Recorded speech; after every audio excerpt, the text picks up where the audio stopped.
Mikirin rakyat DKI bener-bener, anggaran bansos PJ Heru 2 kali lipat Anies. Era Anies malah dipotong, sisa 560 miliar tapi nggak tahu hilang kemana.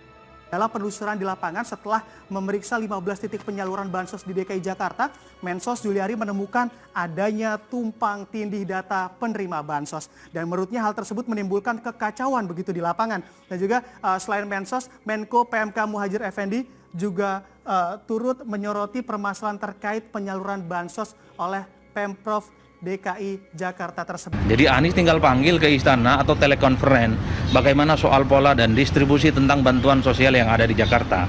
Apa betul data yang kemudian dapat menerima bantuan sosial itu salah, tidak sesuai dengan data-data pusat? Kan ini yang sebenarnya tidak perlu disampaikan kepada publik. Sekarang jasa tergabung sekitar 879 miliar untuk anggaran bansos, di mana yang sudah digunakan di tahap pertama itu sekitar 178 miliar. Jadi kita itu masih punya sisa anggaran dari bansos ini yang siap dan harus disiapkan oleh Pemprov untuk didistribusikan kepada warga. Jadi pernyataan dari Ibu Menteri kemarin itu memang seharusnya dikonfirmasi secara tepat atau pihak Pemprov bahwa sebetulnya itu tidak benar. Melihat kejadian yang seperti ini, setidaknya kita ini semakin paham bahwa memang Anies Baswedan ini tidak bisa bekerja. Masih banyak permasalahan-permasalahan yang dialami oleh warga DKI Jakarta, tapi sayangnya selama ini dia hanya menutup mata. Itulah mengapa saya ibaratkan mirip seperti era jahiliyah. Pemprov DKI Jakarta mengalokasikan anggaran 10 triliun rupiah untuk bantuan sosial atau bansos sebagai bentuk antisipasi potensi dampak resesi ekonomi pada 2023. Hal itu disampaikan penjabat Gubernur Heru usai menghadiri rapat paripurna pengesahan RAPBD 2023 menjadi peraturan daerah di gedung DPRD DKI Jakarta Selasa 29 November 2022. Pemprov DKI mengalokasikan anggaran tersebut untuk sejumlah program bansos, diantaranya penyaluran pangan murah, subsidi pangan murah, dan kartu Jakarta Pintar.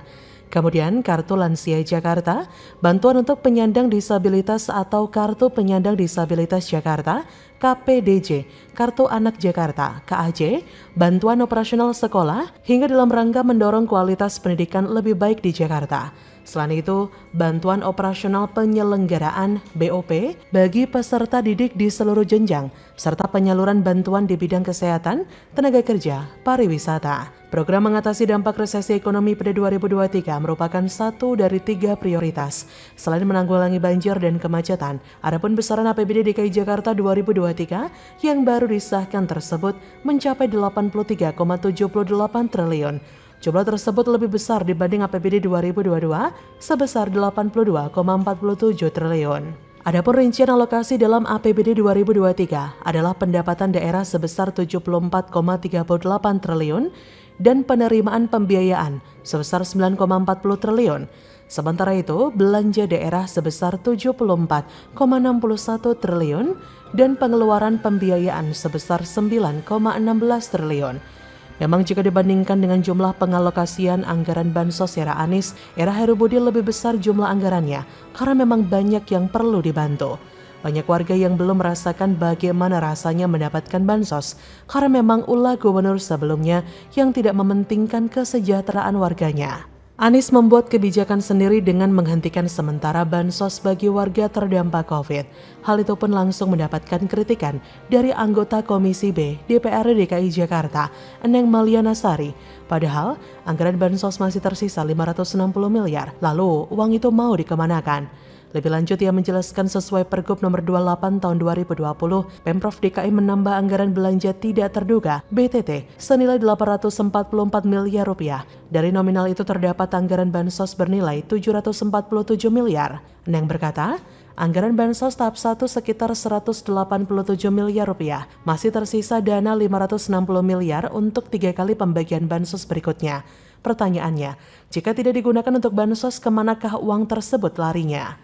Selain itu, Endang menilai Pemprov DKI pada saat itu seharusnya menjalankan kesepakatan yang telah dibuat dengan Kementerian Sosial soal pemberian bansos terhadap 1,2 juta warga DKI terdampak COVID.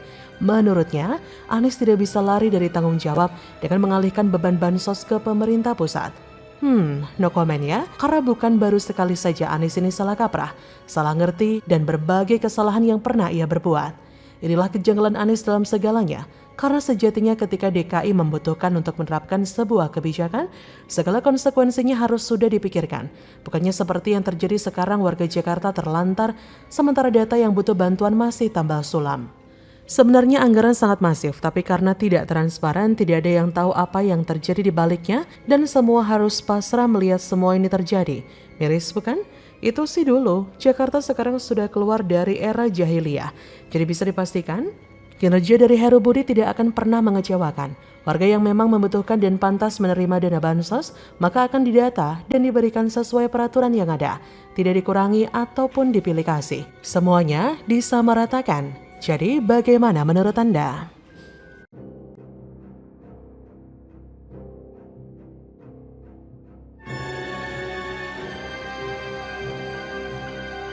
Gak seperti Anies yang gandeng ormas preman dan kadrun, PJ Heru ngegas amankan ibu kota dengan 3 pilar ujung tombak pengamanan ibu kota. Mantap. Ujung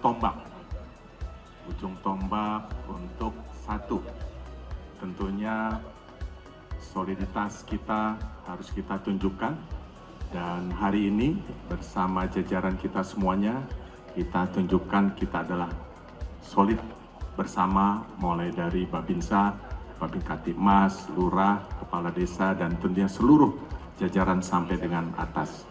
Langkah cepat, beliau bagian dari sebuah ikhtiar mengubah Jakarta. Sebagai anggota DPD, responsif sekali bahwa Jakarta perlu berubah. Beliau tahu dari dekat. Nah, rute yang ditempuh kemarin berbeda, tapi tujuannya sama. Karena itu begitu tanggal 15 keluar hasil, Unifahira ini termasuk yang paling cepat mengambil langkah. Nah, kami maju ke Pilpres 2024-2029 nanti. Dan kami berharap umat Islam mengusung Bapak Anies di periode 2024-2029 nanti untuk menjadi presiden berikutnya bangsa Indonesia. Dilansir dari laman Antara, penjabat Gubernur DKI Jakarta, Heru Budi Hartono menyebutkan 3 pilar, yaitu Lurah, Bintara Pembina Desa Babinsa, serta Bayangkara Pembina Keamanan dan Ketertiban Masyarakat Babin Kamtibnas sebagai ujung tombak pengamanan ibu kota. Kata PJ Heru dalam apel pengamanan 3 pilar di Monas pada Rabu kemarin, Lurah, Babinsa, Babin Kamtibnas, saya sampaikan 3 pilar adalah ujung tombak pengamanan ibu kota. Heru mengatakan komunikasi antara 3 pilar tersebut menjadi sangat penting dalam menjalankan tugas menciptakan situasi yang aman dan damai bagi masyarakat. Ia berkata, komunikasi yang baik di antara kita, maka secara tidak langsung kita memberikan rasa aman kepada seluruh lapisan masyarakat.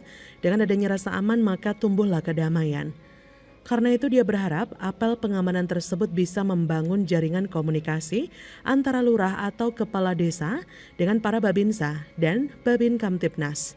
Pangdam Jaya Majen Untung Budiarto mengatakan kerjasama antara lurah atau kepala desa bersama TNI Polri sangat diperlukan dalam menjaga situasi kondusif menjelang pelaksanaan pemilu 2024. Untung berkata, kita akan menghadapi event-event ke depan, baik itu tahun politik ataupun kegiatan-kegiatan lain. Tentu saja kita dukung dengan memberikan rasa aman. Kapolda Metro Jaya, Irjen Pol Fadil Imran juga berharap kegiatan tersebut bisa memberikan semangat kepada para petugas di lapangan dalam mengabdi dan melayani masyarakat. Hal yang dilakukan PJ Heru ini sudah benar dan tepat. Beliau menggandeng 3 pilar ujung tombak pengamanan DKI Jakarta, yaitu Lurah, Babinsa, dan Babin Kamtibnas. Jangan pernah beri ruang dan kesempatan kepada kejahatan, karena kejahatan tidak akan membiarkan sekecil apapun peluang dilewatkan untuk menyebarkan setiap virus-virusnya. Kalau kita tidak waspada dan awas, maka kejahatan itu tidak kita sadari sudah ada di depan pintu rumah kita. Apalagi kalau mengingat apa yang dikatakan oleh Bang Napi, kejahatan bukan hanya datang dari orang lain, tetapi karena adanya kesempatan yang kita berikan. Jadi tidak boleh ada celah sebenarnya untuk para penyebar kebencian dan penyebar kejahatan. Kalau diberi, siap-siap saja menghadapi badai kejahatan. Hal itu juga terjadi ketika kita membiarkan anarkisme dan intoleransi mewabah melalui celah-celah kecil dalam kehidupan berbangsa dan bernegara kita. Ruang dan kesempatan yang membesar karena Indonesia pernah punya gubernur yang mendukung aksi-aksi mereka. Mendukung tentu saja tidak terang-terangan dan secara langsung, melainkan akan mendukung melalui APBD disalurkan pada ormas tersebut dan juga bansos-bansos segar dan melimpah. Ormas Bank Japar, FPI, HTI, FUI, dan sebagainya harus dihadirkan di Balai Kota Jakarta. Kala dulu, mereka harus diberikan tempat istimewa di sana. Kehormatan mereka harus dijunjung tinggi. Mereka adalah representasi kelompok 58%. Mereka adalah pejuang kebenaran sempit ala Anies. Anies Sandi kala itu tidak akan pernah ada di Balai Kota tanpa HTI. Mereka tidak akan berkuasa di Jakarta tanpa FPI.